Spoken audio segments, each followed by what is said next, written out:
في الفيديو ده هنوريكم ازاي تحليل الجرثومه العادي والرقمي بيتعمل في المعمل.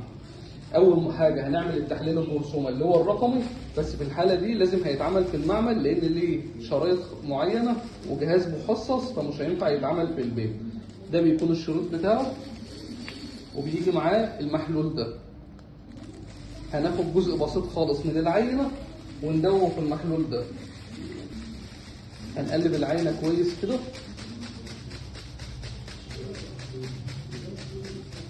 لحد ما نتأكد إن الاتنين دابوا في بعض. تمام.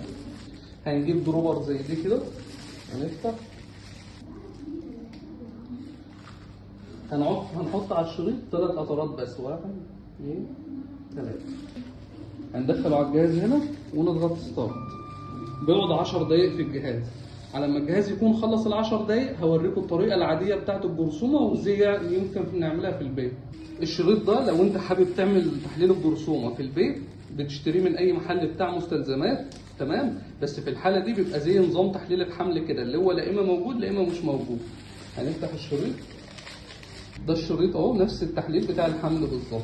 وبرضه هناخد جزء بسيط خالص من العينة، نقلبها كويس ونتأكد ان الاتنين دابوا هنا.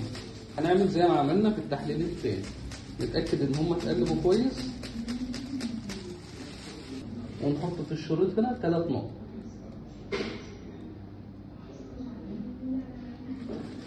نصبر عليه 5 دقايق ونشوف النتيجة. ده كده بعد 10 دقايق. تمام. طبعا ادى خطين، هو بيبقى نفس نظام الحمل بالظبط. لو ادى خطين يبقى الشخص ده كده عنده جرثومه، لو ادى خط واحد يبقى هو ما عندوش. التي اللي تحت ده بتاع التست، معنى كده اللي هو عنده التحليل ده كده ايجابي. الكنترول ده اللي بيقول لك الشريط شغال كويس ولا لا، بس طبعا الدقه بتاعته تقريبا كده 40% او 50%. تعال نشوف تحليل الجرثومه الرقمي بعد ما عدى 10 دقايق الجهاز قرأه ازاي.